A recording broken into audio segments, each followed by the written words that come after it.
thank you so much for coming on to talk about our topic today for our video series on the Synod. Yeah. Before we go into it, do you mind introducing yourself as well as what you do, and I guess any sort of reason as to why you would know the topic of young adults today? Yeah, for sure. So my name is Karl Yabbit. I'm the campus minister for the Western Deanery. And I would say my expertise and knowledge in this is that I live it. I don't have a background in theology, but coming from somebody who lived in a rural town with a very small parish in Bastrop, I know a thing or two of what it means to trying to find your faith and try to live it out as a young adult in college and, onwards. So. Mm-hmm. Okay. And I think it's interesting that you and I both have campus ministry experience, and I never really thought about that until you started this position, because I was in the Catholic Student Association in my college for 4 years, and then eventually became president. And I think you're very right that you're living the life of a young adult. And that's why I wanted you on, because not only do you work with young adults, but you yourself were a young adult. And so per today's, I guess, discussion, I had a couple questions that I wanted to run by you and kind of get your thoughts on why these things are the way they are, maybe a look into young adults as well, Yeah. and just pick your brain, basically. And I think one of the things that a lot of people ask themselves, or something that I hear from like my parents, whenever we go to church and we don't see any acolytes or altar servers up at the altar, or when I go back to my church and at home, there's hardly any young people. Why do you think young adults and young people are leaving the faith? That's a good question. And really it stems from the family. When you growing up, you tend to carry some of the values and traditions that like your parents instill in you. So like I know a lot of people who are a big fan of the LSU Tigers and Saints, and a lot of that was maybe influenced by their parents. And so like for me, growing up, it was important for my mom to say the rosary before mass, or like to instill prayer before we go to school, because she was a high school teacher, and riding with her to class or to school in the mornings, like she would say an Our Father, Hail Mary, and Glory Be. And so those were things that my parents instilled in me. And so it really roots to how like you were raised and how important it is for family. Because like think about it, when you're getting older, like you're pulled into so many different clubs, organizations, work, relationships, friendships, and balancing all of these things out. If prayer and essentially your faith wasn't instilled as like the most important thing, then it's not going to rank as the most important thing. It's not. Everything else is going to be more central than your faith life. Your faith life isn't going to be this most central and focal part of it. I think that's something. So I also went to Catholic school all of my life, and I loved Catholic school because I got to go to religion class, and I'm a big nerd. I love academia, and I love learning about the faith. But oftentimes I would have other Catholic classmates who didn't particularly care. Yeah. And for some families, and some people, I think sometimes they may feel that I send my kid to Catholic school, and then when we're home, there's no Catholic in the household. And I think you're definitely right. If the family is LSU Go Tigers, but then day in and day out, but they're only Catholic on Sunday. Mm-hmm. What does that say about the faith? Exactly. I'm doing this Bible study with some of my students, and we're in 1 Corinthians, and Paul talks about all these things that he gives up. And one of the questions that in the Bible study they ask is like every hour, like in the scripture, he quotes like every athlete that's training, you're in a race for this imperishable wreath. And so like if you only go to mass on Sunday, if that's the main thing you do, you don't have a daily prayer life. You don't do something to train, just like any athlete. Or like I power lift. So like if I don't train constantly and I just show up to a meet and I expect to, do I expect to win? No. Like, and so that's why like, you know, instilling those practices is the same thing as like preparing for work, like having all these like daily disciplines, you know? Well, I think sometimes we sometimes look at the faith as it's just this other thing kind of out there, you know. It's not like powerlifting. It's not like LSU. It's not. That's something that we may think about. But the thing is, and at the time that we're recording this right now, yesterday I was interviewing Father Pat for our podcast, and we spoke about how the church is universal. Like it's not just a religion per se. It's a culture. It's a way of living. It's a community. And when I know for me, when I went off to college, and I think you can attest with this as well, that people will join clubs and communities, fraternities, sororities, all of that, very good. But then they may leave Catholic at the door, and they still go to mass, but they're part of all these other clubs, but they're not part of the Catholic Student Association for X, Y, and Z. Yeah. And so when you think about it, we've discussed this in our young adult Bible study. You become the top 5 people you surround yourselves with.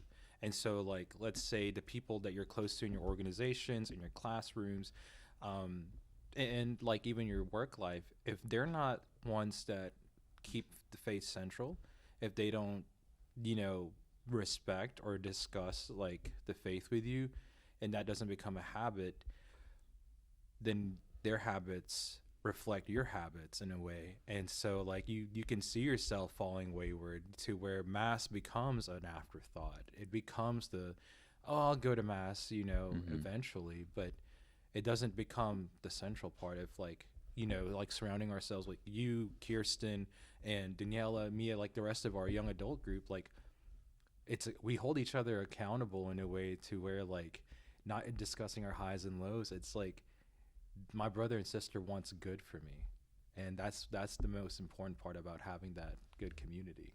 Kind of on that point of accountability, it's not even one of those things that personally I wasn't in Greek in college, but speaking with my friends and even my girlfriend about Greek, there is already like standards of this is how we act in our sorority and our fraternity. And even then there's kind of that subtle like, okay, should you really be doing this one thing? Yeah. And after we, Kirsten and I, attended your SEEK conference, which went really well, by the way, we left saying we're so happy that we have Catholic friends because we feel like we're held to a higher standard. And it's not as though, you know, we go to Bible study and it's like, oh, you shouldn't be wearing, you know, ripped jeans because that's of the devil or whatever. But it's more so you want to be associated with these people, and subtly you'll look at it and say, okay, this is how these people act. This is how I should act as well. But I think also with that, community is really important to the Catholic faith and just to any sort of hobby or thing that a person identifies with. Yeah. Like you said, like you go work out with some of your guy friends at the gym. And if you like playing video games, you probably play it with other people as well. But something else that is in, I guess, the battle for staying Catholic is knowledge. And I remember one of my priests in college saying, when you go to college, you either grow in your faith or you just die. There's really no in between. And I think there's not only that argument for the community, but when you start learning in college, you know, you're not just learning what everyone else in high school is learning. You're learning things about philosophy and world religion probably, and other people from other faiths who are like, oh, well, I learned this. What do you have to say about that? And I think something that you pointed out when we talked about this before, is that we're looking for answers. And when we go to people and we don't have those answers, we kind of fall at the wayward. What do you think about that? No, you're right. And you see this in our culture today, to where the focus isn't really on the transcendentals, the things that a lot of early philosophers discuss, and what really highlights our faith: truth, beauty, and goodness.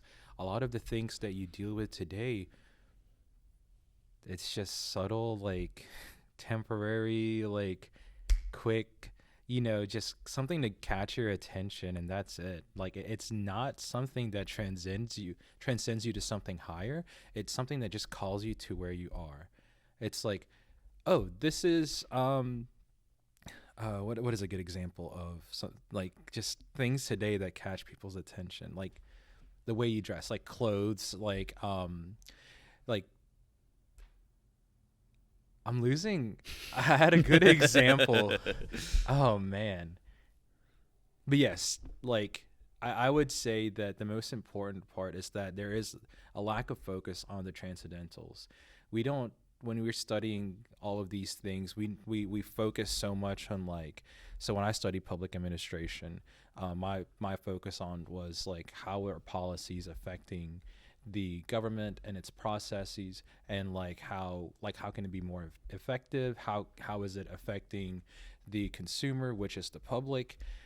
But like if we were looking for truth, beauty, and goodness, like can't really, we have to look deeper into that, and like, is this helping my fellow man become a better Christian, better Catholic? And like and that's something that attests to the beauty of the faith, and why people. Am I even answering your question correctly? I think so, yeah. Well, I think you're hitting on something that, we're living in the age of information.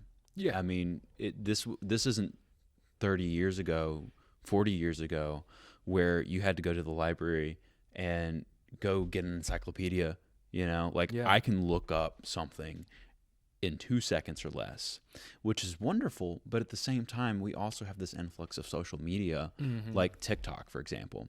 TikTok, good or bad, however you want to talk about it, but it has a wealth of information that's pro-Catholic as well as anti-Christian in general. And when people don't get those questions, because I know for me, and I think this is something that when we start finding out that we don't know something, for me in my journey of faith and just life in general, it comes into that bifurcation point of either I can really invest and learn why it is I believe in making the sign of the cross, or I can say, this other person says otherwise, I'm going to agree with them, or just be apathetic to it and just fall out of it. Right. Which I think is something that leads me to another point, is that you're seeing in a lot of young Catholics sort of this rise of traditionalism, or not traditionalism per se, but a great reverence for the faith, and especially the Mass. I mean, when you go to Mass now, you may find a young lady wearing a veil in whatever shape or size, and long skirts, and men dressing up as well in suits or whatever, and especially a revival of the Latin Mass. Why do you think that's something that has, I guess, come back up, and why do you think that's something that, with the Synod going on, that the Church needs to kind of learn from? That's a good question, a good point. One of the main, I would say the main thing is going back to what I talked about a second ago, was the transcendentals. But also another part of that, it's like, it's not just also our faith, it's kind of like the culture around us, like the flared jeans, like the high-waisted pants, like for men's trousers, like like styles and things, like the vintage is coming back. And that can attest to like a part of like, okay, like why did my grandparents do this? Why was this, and that almost that curiosity can spark a desire to know more. And so like for me, I would say that um I went to a public school, so I didn't learn much about my faith life. I had to dig it myself. In fact, that's part of my conversion story, was that like I was kind of questioned by a Baptist youth minister about my faith, and I was like, well, crap. I don't know the answer. I'm 15-year-old. And so like I would say, it's almost like a refinding, because once you find these things, like the truth, the beauty, and the goodness in the faith, like that's what's going to lead you closer to Christ. And like they find, and it's objective. It's like the truth and beauty and goodness is found in the mass. And if mass is like celebrated reverently, then like it's held as something sacred because it is the summit of our faith here, then it's what's going to call people higher. And to speak on those, I wouldn't say there is a spark in just traditionalism and the rad trad. I think there is a spark in young people desiring authenticity and in the way that our faith is approached. They're no longer looking to be a part of like our Protestant brothers and sisters, to where they want to hear the guitar and all these things, which is perfectly fine. But like they're seeking the chants, the Gregorian chants that Saint Gregory plays, or like the things that makes our faith so beautiful and rich, is because of the cultures that and the traditions that have been passed down. And young adults today, I would say, are seeking for something substantial. And I think that's just a big part of it, is that is like our faith offers so much and they're looking for more. It's funny you bring that up, because the motu proprio that the Holy Father released kind of does limit that. But it's one of those things to where like we have to understand, like Vatican II is good, right? Like Novus Ordo is good. It can be holy. And that's kind of like, I think where that was coming from, is to not let the church split in its decision. But I'm no scholar in that area, but that was my take. I think you pointed out something that we are struggling as the church. How do we maintain this magnificent reverence, right, while also trying to reach others? We're trying to bring people into the church, and sometimes that fight is just trying to get people into church. But as we talk about the synod and we talk about the future of the church, what are some things that we need to work on, things like that, do you think there's going to be, I guess, the church's direction more towards that reverence or more towards the openness of it? What do you mean by openness? By openness, I should mean, are you thinking that the future of the church is leaning more towards that, traditional beauty mindset, right? Where, the churches are so ornate and everything, or are we going to be leaning more towards, we're just trying to get people back into the church? And it might be a both and thing. Yes. And that's a very good question, because I think one can lead to the other. I think that if we continue to show that the church has been and always will be like beautiful, will always have goodness, and will always hold the truth, and I think it will call people back.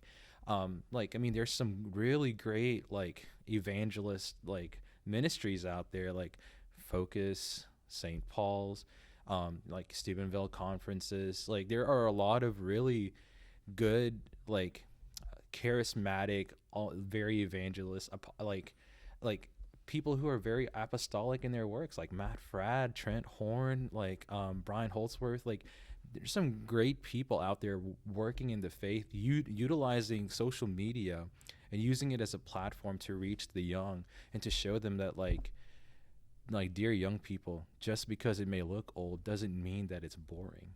It's actually beautiful. And so it's kind of in that same sense that we've always stuck true to who we are, because truth doesn't change. Truth is objective. And so I think once we can reach out to young people in different ways. I think that's one thing I would say our Protestant brothers and sisters have done very well, is they know how to outreach. They know how to bring people and attract them to the faith. But with us, it's a big commitment. And I think it needs to stay that way, because you're committing yourself to a life in Christ in a deeper way. You're saying, I'm going to spend a whole year trying to learn what it is to be Catholic. And even then, you've only just touched the basis. You got to dive deeper with the rest of your life. That's what Christ calls us to. That every day we are trying to dive deeper and deeper into his love, into knowing more about him. And so hopefully by the time that we get to the pearly gates, or where God is judging us, that the main thing that we know is him and all that he's taught us, Man, what a wonderful answer and take on that. Because I think you're right that it's not that, being open and being reverent are mutually exclusive. Yeah. It's one of those things that I keep going back to this, but it rings really true with me when Bishop Malone had said that in order to love God, you need to serve God, and to serve God, you need to know God. Right. And that's one of those things, you when you start dating someone, you ask them so many questions. Who are you, right? Mm-hmm. You start doing things like going on dates, activities, and then you start loving them from that. And that's sort of the same way that we look at the church as well, is that, there is such great infinite beauty about God. And like you said, we're only touching just the tip of the surface. And I think with the Synod, it's a marvelous thing, because we're having to get out of our comfort zone and go and talk about the church, kind of like what you're doing here today, talking with me about, what are some things that young adults are probably thinking about right now. And it's that community that really matters, because like you said, our Protestant brothers and sisters do it really well. When I was at my Catholic Student Association in college, my one of my best friends and roommates was the president of the Baptist Student Union. So sometimes we'd, get in and oh, this is what we believe. No, this is what we believe. But they did an amazing job at just walking around the campus saying, hey, we have a dinner happening today. Do you want to come to it? It's no theology is going to be involved. Possibly there might be prayer, but it's that relationship that gets people in the door, you know? Right. And I agree, because especially in building the campus ministry over here, I didn't know a single soul. But what I did know is how I loved Jesus and how I served him, and building those relationships and allowing students to see that, this is the life that you live reflects that. But also they do it very well, because we live in a very anti-Catholic society. Everybody is against Catholics because there's just so many misconceptions of the faith. And even then, when we try to defend it, it's almost battled in a way that you're not right. Mm-hmm. Okay. Even you growing up as Catholic don't know the faith. Yeah. Yeah, Catholics all got it wrong, because, definitely the Council of Rome just said, this Bible is just going to say, that it does not support anything we believe, but we're going to put it together and make sure that later on you can use it to say that we're wrong. Yeah, it's one of those things that, I believe Catholicism is the truest, most complete, most perfect religion that we on earth have. And probably in all of the galaxy as well. But I don't want to get into aliens right now. But and it's one of those things that there's just so much to learn. You never stop learning about the faith. And that's something that last week when I spoke with Mike Van Vranken about this very same topic of just the church, that we believe in the Nicene Creed, and we recite that at every Mass, but it doesn't take a whole lot to believe in that. But when we look, kind of like what you just said, when we look at Jesus's life, there's so much more that we have to do. And so that's really all that I kind of had to ask you about and talk about and discuss. Is there anything else that you want to mention or maybe touch on or talk about? Yeah, I just want to say that, like, young people, don't be afraid to ask, to learn more about your faith. You're probably hungry. You're looking for a community. It's around you. You just have to look, and God will provide. Seek and you shall find. Knock and the door shall be open to you. God will provide if it is something you're looking for. And sometimes you may be the one to build that community, and it's beautiful. Christ is going to call you higher. And so, especially because you live in this area, you live in the Bible Belt. There are very few Catholics in this area, but it's good to have community. It's what's going to hold you firm in your faith, in whatever way. And so, look for your crowd, look for Jesus in yourself and those around you. I'm Father Mike. God bless. Well, I want to say something real quick Please with cut that as well. out. I want to say something real quick about that, because tying it all back to what we first started when we talked about sororities, fraternities, organizations in college. When we go to college, we look for things. We're like, I want to join something, and there's that intent, right? And so, kind of like what you just said, but putting it more on a surface level, secular way, we look for something, we're going to find it. I always bring up the example of working out. When people want to lose weight or they want to gain muscle, what's the very first thing you do? You go onto Google and say, how do I gain muscle? How do I lose weight?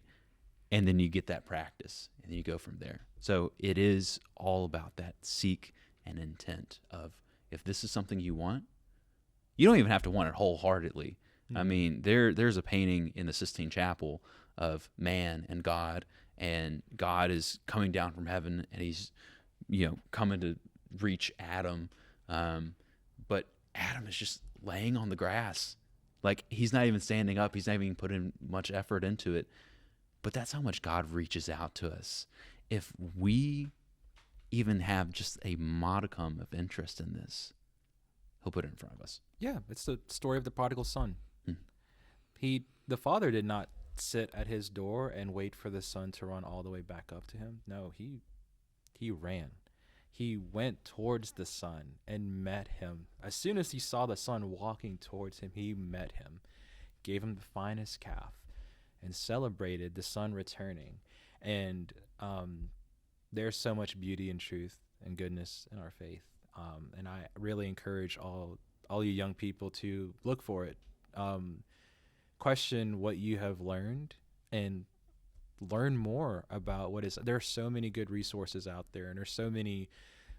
I bet you your priests are probably willing to answer and want to answer some of the questions that you have. So go looking for answers. God will provide. That is very true. Well, thank you so much, Karl, for coming on. I really appreciate it. Thanks, man. This is Father Mike. God bless.